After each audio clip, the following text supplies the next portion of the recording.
নেপালের পোখরায় বাংলাদেশের অনূর্ধ্ব-১৯ নারী ফুটবল দলকে শনিবার এক বড় ধাক্কা নিতে হয়েছে।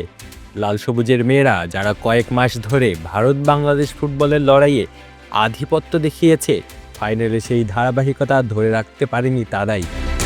সাফ অনূর্ধ্ব-১৯ নারী চ্যাম্পিয়নশিপের ফাইনালে ভারত ৪-০ গোলে জয়ী হয়ে শিরোপা জিতেছে।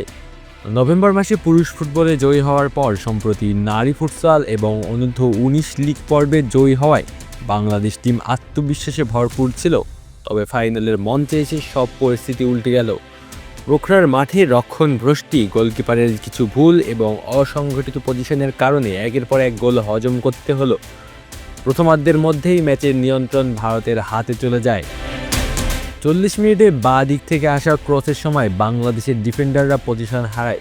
অরক্ষিত অবস্থায় বল পায় ভারতের ফরওয়ার্ড, যিনি সহজভাবে গোল নিশ্চিত করেন। এই গোল ভারতের আত্মবিশ্বাস বাড়িয়ে দেয় আর বাংলাদেশের খেলোয়াড়রা মানসিকভাবে কিছুটা ভেঙে পড়ে। ৬০ মিনিটে আলফা দেবী বক্সে গিয়ে বাংলাদেশের গোলকিপার ইয়ারজান বেগম এবং এক ডিফেন্ডারের মধ্য দিয়ে বল নিয়ে গিয়ে পেনাল্টি থেকে গোল করেন এলিজাবেথ লাটকরা। ৬৮ মিনিটে গোলকিপারের একটি ভুল বাংলাদেশের সমস্ত আশা শেষ করে দেয়। বদলি খেলোয়াড় প্রমিতার ব্যাকপাস ক্লিয়ার করতে গিয়ে বল ভারতের পাল ফার্নান্ডেজের কাছে চলে যায় এবং তিনি সহজভাবে ফাঁকা জালে বল পাঠান। ৮৩ মিনিটে অন্বিতা রঘুরামন চতুর্থ গোল করে ব্যবধান আরও বৃদ্ধি করেন। এখন যে কোনো ব্র্যান্ডের পুরাতন এসি বদলে নতুন ওয়ালটন এসিতে উপভোগ করুন 25% ছাড়। ফাইনালের এই ফল বাংলাদেশের মেয়েদের জন্য বড় এক সতর্ক বার্তা হিসেবেই রয়ে গেল। এই ফাইনালের ফলের প্রেক্ষিতে কোচ পিটার বাটলার ও খেলোয়াড়রা নিজেদের রক্ষণভ্রষ্টি, গোলকিপারের ভুল এবং চাপ সামলানোর দক্ষতা নিয়ে আরও গভীরভাবে ভাববেন।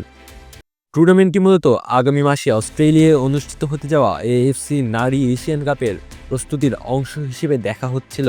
সিনিয়র খেলোয়াড়রা এই দলে নেই, তবু ফাইনালের হারের শিক্ষা গুরুত্বপূর্ণ। ফাইনালের আগে বাংলাদেশের মেয়েরা ৩ ম্যাচে ১৮টি গোল করেছিল এবং কোনো গোল হজম হয়নি। ভারত ৩ ম্যাচে 9টি গোল করেছে এবং হজম করেছে মাত্র 2টি।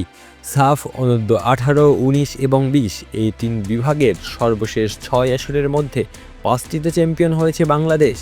অনূর্ধ্ব-19 2024 সালের আসরে যৌথ চ্যাম্পিয়ন হয় বাংলাদেশ ও ভারত। এই পরিসংখ্যানই প্রমাণ করে ডিফেন্ডিং চ্যাম্পিয়ন হিসেবে শুরু করা দল ফাইনালের আগ পর্যন্ত কতটা শক্তিশালী ছিল। টুর্নামেন্টে আলপি আক্তার সর্বোচ্চ গোলদাতা হয়েছেন। তিনি 2 হ্যাটট্রিক সহ মোট 7টি গোল করেন। মুনকি আক্তার করেছেন 4টি গোল। দলের আক্রমণাত্মক শক্তি ফাইনালে যথেষ্ট প্রমাণ দিয়েছে যে বাংলাদেশের আক্রমণ এখনও শক্তিশালী।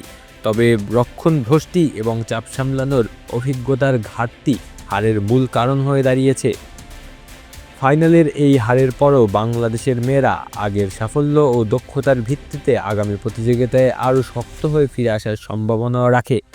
কোচ পিটার বাটলার এই ফলকে সতর্কবার্তা হিসেবে দেখছেন, যাতে আগামী এশিয়ান কাপের প্রস্তুতি আরও কার্যকর হয়। রক্ষণভ্রষ্টি, গোলকিপারের সিদ্ধান্ত এবং ম্যাচের চাপ সমালোচনা, এই বিষয়গুলো দলের সমন্বয় এবং প্রস্তুতিকে আরও শক্তিশালী করবে।